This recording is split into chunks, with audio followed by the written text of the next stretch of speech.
Pernahkah kamu merasa hidup terlalu berat untuk dilalui sendirian? Kisah ini tentang seorang ibu yang kehilangan suami namun tidak pernah kehilangan harapan. Tentang anak-anak yang belajar arti pengorbanan, doa, dan cinta tanpa syarat. Selamat datang di Langit Cerita, dan inilah kisah yang akan menyentuh hatimu. Langit di atas rumah kami. Pagi di rumah keluarga Maulana selalu dimulai dengan alunan lembut suara Al-Quran dari bibir Halimah, sang ibu. Ia duduk di atas sajadah, membacakan surah Yasin dengan mata yang masih sedikit sembab.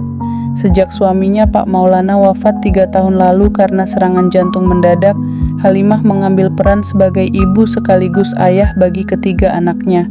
Rumah itu kecil, hanya 2 kamar dan ruang tengah yang juga berfungsi sebagai ruang belajar, tempat makan, dan sesekali tempat tidur tambahan. Namun di dalamnya ada cinta yang begitu besar yang membuat langit terasa selalu teduh di atas mereka. Anak sulung mereka, Amar, kini berusia 21 tahun dan bekerja sebagai guru honorer sambil kuliah malam. Putri kedua, Inayah, 17 tahun, tengah menghadapi ujian akhir SMA.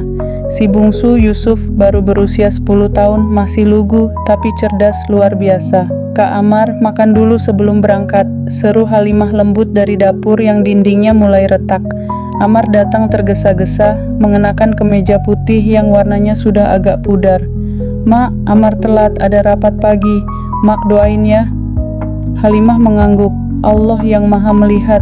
Nak, rezekimu tidak akan tertukar. Mereka hidup dalam kesederhanaan. Listrik sering padam, air harus disimpan dari malam.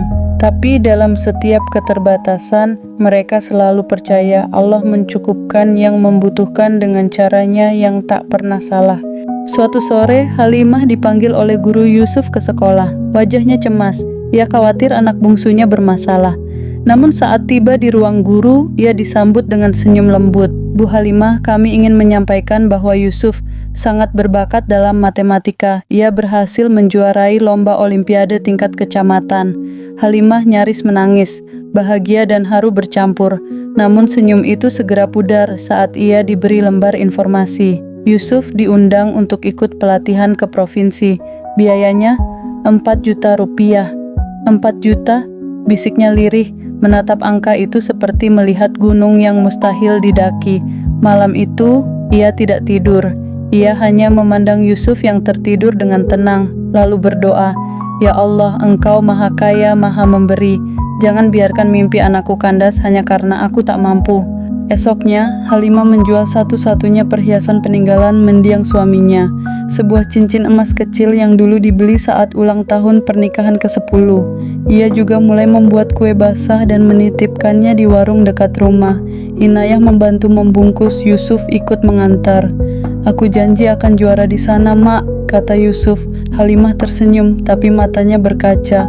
"Mak nggak minta juara, Mak cuma ingin Yusuf bahagia." Amar yang diam-diam mendengar merasa bersalah. Ia selama ini terlalu sibuk bekerja dan belum bisa membantu lebih. Malam itu ia sholat tahajud lalu bersujud lama. "Ya Allah, beri aku jalan. Aku ingin bahagiakan ibu. Aku ingin jadi laki-laki yang bisa menjaga keluargaku." 2 hari kemudian Amar mengambil keputusan besar. Ia mengundurkan diri dari kampus tempatnya kuliah malam. Biayanya ia sisihkan untuk membantu Yusuf dan kebutuhan rumah. Ia tahu ibunya pasti akan marah, maka ia tak bilang langsung. Tapi saat Halimah menemukan slip pengunduran diri yang terselip di tas anaknya, ia hanya bisa terdiam lama di depan sajadah. "Mengapa kamu berhenti, Nak?" tanyanya pelan malam itu. "Karena aku ingin Yusuf punya masa depan. Aku bisa kuliah kapan saja, Mak. Tapi Yusuf, dia butuh sekarang." Air mata Halimah jatuh. Ia tak pernah mendidik anak-anaknya untuk menjadi malaikat, tapi entah bagaimana Allah menumbuhkan cinta yang besar dalam dada mereka. Cinta yang membuat mereka rela kehilangan apapun demi kebahagiaan satu sama lain. Satu pagi setelah Yusuf berangkat ke pelatihan dan Amar bekerja lebih pagi dari biasanya, Halimah membersihkan lemari tua di kamar suaminya. Ia menemukan sebuah kotak kayu kecil yang selama ini tak pernah disentuh. Di dalamnya tersimpan tumpukan surat yang ternyata ditulis almarhum suaminya. Surat-surat untuk anak-anaknya dan 1 surat untuk dirinya. "Untuk Halimah, istriku yang kuat, Isinya adalah untaian harapan, nasihat, dan pesan cinta. Halimah menggenggam surat itu erat, merasakan suaminya seolah hadir. Dalam surat itu pula, suaminya menitip pesan, "Kalau kamu lelah, jangan pendam sendiri. Allah akan bantu, tapi keluarga harus saling tahu." Surat itu membuat Halimah sadar, ia harus berbagi beban, bukan memikul semuanya sendiri. Inayah selama ini dikenal paling tenang, tapi satu hari, ia pulang dari sekolah tanpa bicara.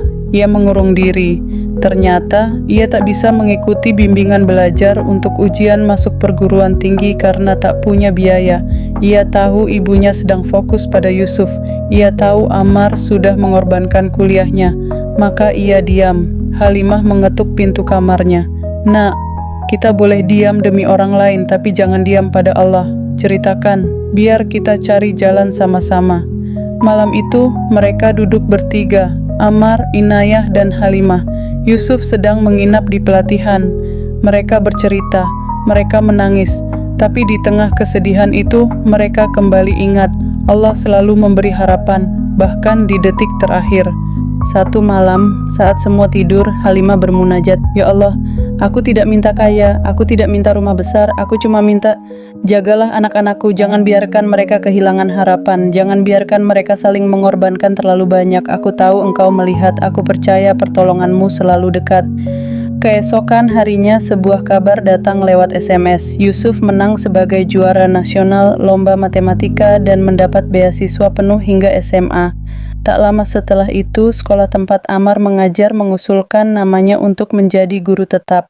Dan universitas tempat ia kuliah malam, menawarkan beasiswa kembali jika ia mau melanjutkan.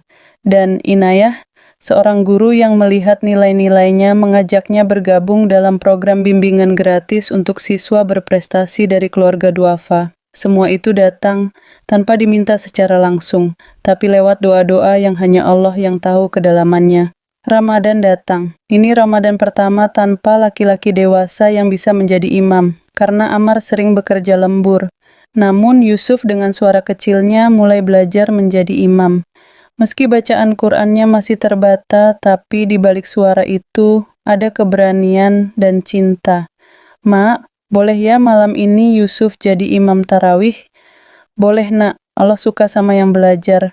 Ramadan itu menjadi pelajaran baru. Bukan tentang makanan sahur yang mewah atau baju baru, tapi tentang bagaimana mereka saling menguatkan. Berbuka hanya dengan tempe goreng, tapi tawa mereka menghangatkan rumah. 2 bulan setelah Lebaran, datang seseorang ke rumah mereka. Seorang pria parubaya berjubah putih berwajah teduh. "Assalamualaikum. Maaf, apakah ini rumah Bu Halimah?" Ternyata beliau adalah sahabat lama almarhum Pak Maulana. Ia mencari keluarga Halimah sejak lama karena ingin menyerahkan sebagian harta yang dulu dititipkan suaminya. "Saya baru tahu beliau wafat, kami dulu berdagang bersama, dan beliau pernah bilang, kalau terjadi apa-apa dengannya, tolong sampaikan ini untuk istri dan anak-anaknya." Di dalam amplop itu ada sejumlah uang yang cukup besar, tapi yang lebih berharga adalah selembar kertas berisi tulisan tangan suaminya. "Kalau kamu membaca ini, berarti aku telah kembali kepadanya. Jangan bersedih. Allah sebaik-baik penjaga. Gunakan ini untuk masa depan anak-anak. Aku mencintaimu dunia dan akhirat." Kini, tahun berganti. Yusuf sudah menjadi mahasiswa matematika di perguruan tinggi negeri. Ammar menjadi guru tetap dan melanjutkan kuliahnya. Inayah sedang menempuh studi kedokteran lewat jalur beasiswa. Halimah masih di rumah kecil itu. Tapi kini, setiap malam ada zikir dan tadarus, ada gelak tawa, dan ada canda dari cucu pertama yang lahir dari rumah tangga Ammar. Langit masih sama, rumah itu masih kecil, tapi kebahagiaan mereka membumbung tinggi seperti langit. Satu malam cucu Ammar bertanya, "Nenek, kok kita bahagia terus ya?" Halimah menjawab sambil tersenyum, "Karena kita percaya Allah itu dekat, dan selama ada cinta, langit tak akan pernah runtuh." Kalau kamu merasa kisah ini menyentuh hatimu, jangan lupa klik like, share ke sahabatmu, dan subscribe channel Langit Cerita untuk cerita-cerita Islami penuh makna lainnya. Karena setiap keluarga punya langitnya sendiri, dan di bawah langit itulah cinta dan doa tumbuh.